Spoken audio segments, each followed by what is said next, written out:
Hello बच्चों, welcome back. तो इस वीडियो में हम लोग देखेंगे इटली का unification, how Italy was unified. तो मिड 19th सेंचुरी में इटली अभी की जैसा नहीं था, जो आपको मैप पे दिखता है वैसा इटली नहीं था। इटली एक्चुअली डिवाइडेड था 7 स्टेट्स में। कितने स्टेट्स में? 7 स्टेट्स में। और उसमें हम लोग एक एक करके हर एक इलाके के बारे में पढ़ते हैं। देखो, सदर्न रीजन जो था वो बर्बन किंग्स ऑफ स्पेन उसको रूल करते थे। फिर उसके ऊपर जो सेंटर वाला पार्ट था उसमें पोप रूल करते थे। फिर नॉर्दर्न रीजन्स में ऑस्ट्रियन हैब्सबर्ग एम्पायर का रूल था। तो सिर्फ एक ही जगह थी जहां पे इटालियन प्रिंसली हाउस रूल करता था, वो था सर्डिनिया पिडमोंट, और यहाँ के राजा थे विक्टर इमैनुअल II। ठीक है, अब बात करें इटालियन लैंग्वेज की, तो उस टाइम पे इटालियन लैंग्वेज का कोई कॉमन फॉर्म नहीं था, बहुत सारी लोकल और रीजनल वेरिएशंस थी उसमें। ठीक है, अब 1830s में आपको बच्चों याद होगा गुज़ेप मैज़िनी के बारे में, जो कि इटालियन रेवोल्यूशनरी थे, जिनके बारे में हम पहले पढ़ चुके हैं, जो कि कार्बोनरी नाम की सीक्रेट सोसाइटी के मेंबर थे। आगे जाके उन्होंने भी 2 सीक्रेट सोसाइटीज एस्टेब्लिश करी थी, एक यंग इटली और एक यंग यूरोप। तो यहाँ पे आपको यंग इटली के बारे में दिया गया है कि जो इनका यूनिफिकेशन का सपना था कि इटली को यूनिफाई किया जाए, वो यंग इटली के हिसाब से था, और वो चाहते थे कि वो एक इटालियन रिपब्लिक बनाए। लेकिन 1831 और 1848 की जो दोनों रेवोल्यूशनरी अपराइजिंग्स होती है वो फेल हो जाती है, वो सारे रिवॉल्ट फेल हो जाते हैं। इसी वजह से उनका वो सपना वहां पे टूट जाता है। बट आगे इटली को यूनिफाई कराने का अब जो मकसद है वो कौन पूरा करेगा, कौन उसका नया मेन लीडर होगा, वो है सर्डिनिया पिडमोंट। क्योंकि सर्डिनिया पिडमोंट ही वो था जहां पे इटालियन प्रिंसली हाउस थे, इटालियन लोग थे जो उसको चला रहे थे उस रीजन को। और यहाँ पे king Victor Emmanuel II Italy को यूनिफाई कराएंगे with the help of war. लड़ाई लड़के करेंगे, रिक्वेस्ट करके तो कोई देगा नहीं, राइट?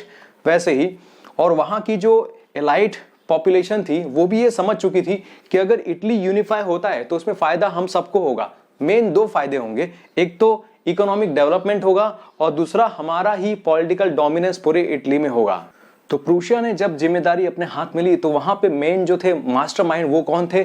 Chief minister Cavour. उन्होंने इस मूवमेंट को अपने हाथ में लिया। तो ये ना तो एक रेवोल्यूशनरी थे ना एक डेमोक्रेट थे, ये इटालियन एलाइट पॉपुलेशन की वेल्दी एजुकेटेड क्लास को बिलोंग करते थे। इनको फ्रेंच ज्यादा अच्छे से बोलने आती थी, ना कि इटालियन, क्योंकि उस टाइम पे जितनी भी इटालियन एलाइट पॉपुलेशन थी उनका भी यही हाल था।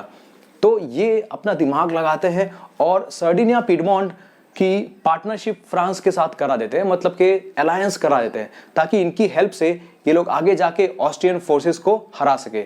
और ऐसा होता है 1859 में ऑस्ट्रियन फोर्सेस को ये डिफीट कर देते हैं। इसके सिवाय हम बच्चों देखें तो इसमें एक बात और इंपॉर्टेंट है कि नॉर्मल आर्मी के साथ साथ वहां पे लड़ने वाले जो वॉलेंटियर्स थे उनकी संख्या ज्यादा थी। So large number of armed volunteers, इन लोगों ने भी गुज़ेप गैरिबाल्डी नाम के व्यक्ति, वो भी उस टाइम पे बहुत ही फेमस रेवोल्यूशनरी थे, तो उनके साथ में ये लोग जुट जाते हैं और अपने देश के लिए फाइट करते हैं। फिर 1860s में गैरिबाल्डी प्लस उनकी आर्मी ये लोग साउथ में जाते हैं और साउथ इटली और किंगडम ऑफ 2 सिसिलीज में जाते हैं। तो वहां पे उनको लोकल पीजेंट्स बहुत सपोर्ट करते हैं। तो इनकी सपोर्ट की हेल्प से ये वहां के स्पेनिश रूलर्स को वहां से भगा देते हैं। 1861 में, एक साल बाद, किंग विक्टर इमैनुअल II को इटली, यूनाइटेड इटली का राजा घोषित कर दिया जाता है।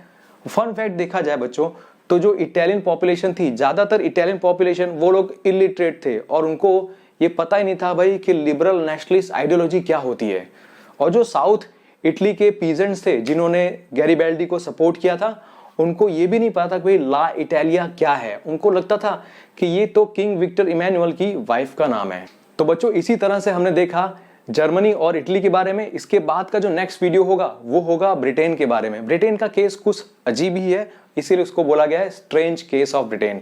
तो मिलते हैं नेक्स्ट वीडियो में, तब तक के लिए थैंक यू सो मच, पढ़ते रहिए।